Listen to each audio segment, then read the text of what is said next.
kui ma tulin, siis mul ei olnud tunne, et ma olin nagu, kuidas öelda, teed ei tulnud nagu Eestis.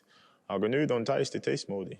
See ongi nii, kui sa hakkad nagu keelt nagu aru saama, siis sa hakkad nagu inimesed ka aru saada. Ma usun, kui sa elad kuskil, siis see oleks viisikad, kui sa õpid ka kohalikud keelt ka. My name is Howard Fryer. I'm a positive person, a proud father, and as a coach, it's very important for me to be a positive influence for the kids. Mu agent, see oli 2005. aastal, ta pakkus mulle 2 variantit, et üks variant ma lähen Saksamaale mängida ja teist variant ma tulen Eestisse. Ma ütlesin, et ma tulen Eestisse, sest ma tahaksin nagu ikka nagu Ida-Euroopas elada.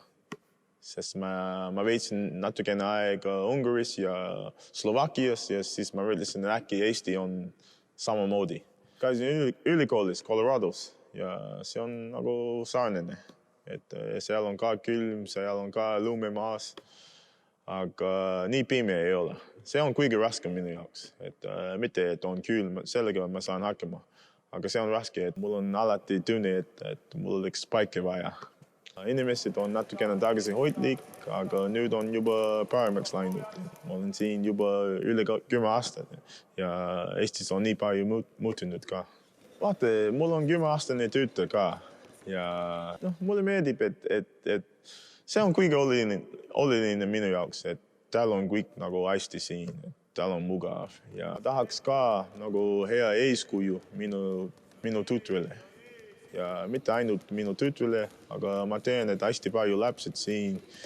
Nad vaatavad, mis ma teen ja nad tahavad ka minu järgi. Kõige oluline on see, et sul on hea ühendus oma õpilastega.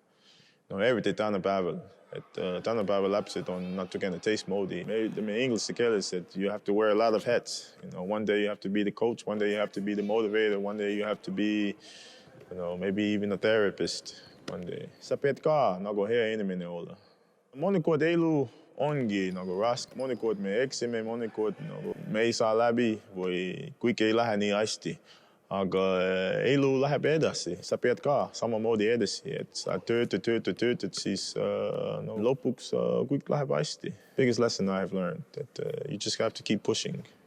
Things happen and you just got to keep working hard and stay positive. It's very important that you support the people who care about you and that you rely on their support in return also.